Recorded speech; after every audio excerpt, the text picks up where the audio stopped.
Hey, my people, Orejelan, it has raged. Ọkwụna afọ na-asị na agwa ntị ma ntị anụrụ mbọsa ga-ebe isi ga-ebe onu ya na isi ma ntị everything ga-esobe n'akụ maka asị na onye na-amụrụ ebe esi wee nye ozu na-esi n'isi akpa ozu. Ọkwụna afọ ya na-agwa ụmụ na ndị nọ outside an Igbo a na-agwafa ọrịta anaghị ọfa biko bulataba na ngwa afọ bulataba na Yoruba ya bụ n'ugwe na Lagos maọbụ na Yoruba maọbụ na Hausa bulataba na Igbo some of them a na-efisi kpaka because ndị ba na like sọ ka mgbe mmiri jibeli befa mgbe mmiri belifa lidefa n'olu isi ka fada etizi mkpu mmadụ na yes na olutego farụ mana mgbe a na-agwafa na mbido izizi ha fada anụ ọkwụna afọ na ihe a na-aka na-eti mkpu ya sisi na-ebe akwụ ya since na-agwa ndị Igbo relocate Benu make Benu back relocate to an Igbo some people ada anụ ya ihe dị na nna nke na-ekwu since ya fande na-emezuzi na abịazi na mmezu one by one site na nke election gbadata na nke ndị Igbo na ndị Igbo amachịkwa gbadata nke ndị Igbo etebe ife na Igbo ọ na-emezi nwayọọ na-afịa na na-eme kịta sọmọdụ na-ebezi a na-etikposizi ihe gbasara ndị Igbo na sọmọfụ ngwa afịa ndị Igbo ma property ndị Igbo nwechara n'ugwu Hausa tutu a na-etikposizi fancha niile na nke kasị nke na-abụ na asị na Lagos State Government say that Lagos belong to Yorubas. Lawmakers will pass new property business ownership laws favoring only the indigenes. Speaker Obasa. Ọkwụna afụgịa February will pass by laws. After ka pass law anụ na ihe ga-esi ya na ihe ga-afụ again na bibido close be some shop quality some buildings. Agbabagi that na those buildings na government land. Akọbara gị story. Amụrụ bụ ihe ndị banye adị stubborn. Ọkwụna ụfụ ndị banye ndị abisi na Lagos na Yoruba na ugwu Hausa. Amụrụ nwaanyị some of them ji adị stubborn. A na-etinu mkpu akwa bulataba na iwu na ana Igbo kwụna chọrọ ịnụ enwere ezigbo taa na-ejicha na Igbo today bụ na isi na ọka ime investment today na ezigbo taa na ị ga-anọ mee investment ọkwụrụ chinchin o juru ana Igbo today gaa na Ebonyi steeti anyị ka nkụ die bata na Anambra anyị gbakasa bata na n'Imo steeti anyị ka nkụ ọ bụzi Enuguzi ka ọ bụzi Abia steeti anyị dị everywhere and enwecha environment for ime the business there. Mana ndị be anyị jụọ nke kpara aka na ọsị gị dat na enwero seaport mana some of ndị nke biche n'ugwu Hausa na-esi from ugwu Hausa bịa ngwa afọ na Lagos agba all the way from that far distance budata ngwa afọ to ugwu Hausa mana asụsụ mgbataba na Igbo ka bịa focus na Igbo dozibe na Igbo nọ na-ajụ nọ ebe ajụrụ na-ajụ bụ ebe kalụ unu mma n'ọnwụ nwee nọs n'ebe ọ bụ na achọrọzi unu ebe kasị unu mma and onye nke o metụtezi na arụ onye nke bebezakwa na social media ebe akwasị gbatara ọsọ enyemaka mana ka a na-ekwu ya mgbe onye metụbere onye a ga na-asị na nwere ife na-eme a na-afa agwụ na-agwa unu ya agwa ọ na-achọrọ ịba unu na ntị a na-agwa unu ya ọ chọrọ ịba unu na ntị ndị Yoruba na ndị Hausa efu akpago nkata ọ na-ga-esi wee pami na ndị Igbo ka ndị Igbo bụrụ fọma bụ eze na Nigeria today ndị abụ fọma bụ eze ka emefe ka fa bụrụ ụzọ bido ọba ndị ya bụ nkata fa kpalapadobe ọtụ na-achọrọ ịma ịfụrụ fọ ọchịchị nke Buhari na onwe afịfọgo ndị Fulani ejidego kidnap bandit rie ihe nka wee buba ego ransom today na ndị Fulani na one of the richest tribe enwe na Nigeria today ọkwụnụ fụrụ ya agenda fa nwere agenda against ndị Igbo ma ọ chọrọ egbu unu n'anya unu achọrọ ịma agenda enwe na-abụka ga-esi na-akwasịsị ihe ọbụla ndị Igbo nwere ndị si na afa jisi ego agha those people abụ na ebe ihe faji bụrụ mmadụ today bụ n'ugwu Hausa ka ọ dị ihe faji bụrụ mmadụ today bụ na Yoruba ka ọ dị esego plan ụta isi wee render those people useless na fọma chọrọ ịma onye Igbo bịalụ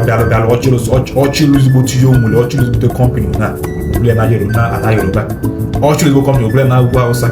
ọchọzi mgbe ọ ga-alụzi ụlọ ọba na village elụchara ofu ụlọ dị ọ bụ na mbata ga na-abụ once na ihe some ike lụkwụ ụlọ nwantị bụta atịbata abata ikwechi na Lagos kwechi na Yoruba na-ajụzi ọ bụ na ọnwụ ka ọsọ chọbazi onye Igbo echi ka ebi ga-agbaje nke nwa bụ na ihe niile nwere na Lagos ka ọ dị ihe niile na Yoruba ka ọ dị ihe achọkwala onwe gị ụdị kesi a ọ bụ na onwere ihe mere tata mee ihe na ọ bụ na ọsọ gị na-agbazi today ka ị ga-eme ngwa afịa gaa na kọmpanị gaa dị na Lagos adị na Yoruba ka ị ga-eme ya ka ị ga-eme ka ị ga-esi ebido ụwa gị eke ọkwa ibekwa na Igbo ebekwa ụwa n'isi eke oge ịchọbazi onye ga-enyere gị aka ọ bụrụ na nwa ozi ekwenyere gị aka oge echere na ndị na ụmụnne gị gbazi wiked pụta na fa agwaghị ya kịtịkịtị ihe ka dị na mma wolu staịlụ wolu idea bụlata ihe nwe n'ala Igbo bụlata bịa ọkalie ego mmadụ ị ga-eme ka ị ga into otu buru ha bụlata ala Igbo sata onwe ihe mere echi ewolu nke dị n'ala Igbo wee wala ada ọsanụ a na-agwụ nsaịdị nka osinantị nke abata osinantị nke afebu osinantị nke abata osinantị nke afebu mana mgbe ọ ga-emebe ụnụ nkịta na-ebido bebe ndị nke o mekwara emesi ofe na maọbụ na-ebe na ahụ na-asị maọbụkwa na fam maọbụkwa na fam amụrụ m ihe mere o ji bụ na tupu gị ịbata n'Igbo ọ na-atụ unu egwu ọ na-atụ n'ụjọ sọmọfụ na ga-asị n'ụlọ enwere insekuriti ọsọsọ ndị Igbo ka insekuriti debara Nigeria today sekuriti nwanne m jigo na-enye excuse ọkwa ya bụ nke ajụ the whole of Nigeria today onwe ebe dị safe ọta na-ekwu ihe ị ga-eme ka ike secure your property secure your wealth secure ihe gị si n'inwele ha maka ihe ị na-eme n'inwele ego nwee nka na-enwe ka na-agwa gị na ị na-efisikwa kpakapakapakapakapaka o nwere ego emege echi na nga ọbụla onye nọ na Lagos nwere ego emege echi na ihe niile si n'inwele akpọ ọtọ kpọnwụọ ndị Yoruba nwekwa ihe fa na-eme odokwa fa anya onye mmesọ ga-abịa na ebe ọ na-eje tụọrọ aka na Swampi area si gị n'ebe a bụ ụlọ onye Igbo kala obi chili hundreds of millions of naira jee go na ebe mmiri toju bulaja kpogide kpochie ife na-ekpochu na ọbụna ife na-ekpochi a na nkịtị sekwe kwubezi okwu elu ụlọ ọbụna spend almost 200 million naira mana ị nwere anyị ọ bụ na ebe anyị siri ike ị ga-egotenwu 5 million ị ga-egotenwu 10 million na Igbo today bụ ebe dịkwa very very sharp dị na site mana ị chọrọ ike ichuje speech dịka spend ego luzie apụtazi echi asị n'ebe a bụzi gọọmenti land gọọmenti Lagos ma ndị Yoruba gaza ejide ihe niile i nwere na ya n'iyi na ndị nwere nke bụ nke gị ebe mana ebe a bụ obodo gị bụ na ọ bụ na ekwu okwu onye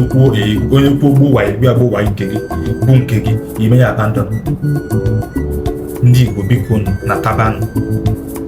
anyị zụkwanụ ka eme nkwanụ ka ọ dị na asị na ihe unu eme na-adịzikwa ka one video nkiri one day ebe lion na-ata ahịfịa and asị na nwa na lion na-ata ahịfịa mana ọnụzi ndị Igbo zizi ka ọfụma bụzi lion na-atazi ahịfịa na yes ụnụ abụ ndị ji edozi obodo ndị mmadụ na a na-ayọzụ na ayọkụ bata dozizi obodo nke unu na-agba ka ị na-achụ unu onwere ya ma na-agba imajigo na ndị Igbo nọ n'outside na Igbo ọ bụla fabụl gazi efe na Igbo tuzu ịma na Igbo ga-adị ka Dubai T-Face bụ nke bụ eziokwu ọ bụ na ndị Igbo bụla ihe nefe na Igbo today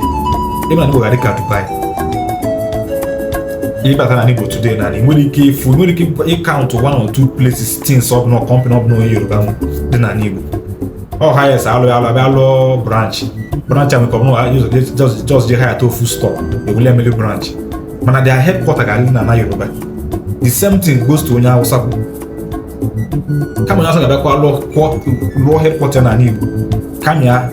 bụrụ ebe n'ime village ndị n'ugwu Hausa dị elu ya dị mana ọsọsọ onye Igbo ga-abịa ona ọma nwede ma branch nkịtị na Igbo sef oge bụ ma branch bụrụ ma headquarter ahụ buga na Yoruba land maọbụ buga na Hausa land ijuzi nke onwe na Igbo ọsị na onwere ọkwa nke ọma azụ ma dozie ofu duplex na village o ji eme ndị village intimidate ọlụezie na village ebe a nweke once in a while every December bata nweke mbọsa ga-enyeziara akwa ya place ifo the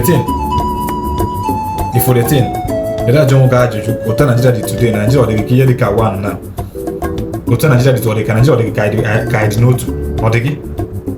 otu ụnadụ eji ilu na akaụntụ ezu unu ọ ntụrụ mgbe o metụtụla onye a na-arụfe onye webebezie ka anwụ chọbata ndị ga-enyere ya aka oge azụ ọ bụ na nwe ozi kwuru maka onye agha asị na ndị Igbo alaikụrụ afro mụfara anya mana ụnụ nwa na-aka ọsị ya mgbe a na-agwa unu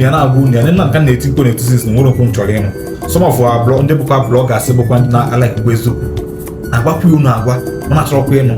ụnụ na-afụkwa reality still yet kwa achọrọ ịnụ ka ihe na-eme unu Chukwuma daalụkwanụ ka ọ dị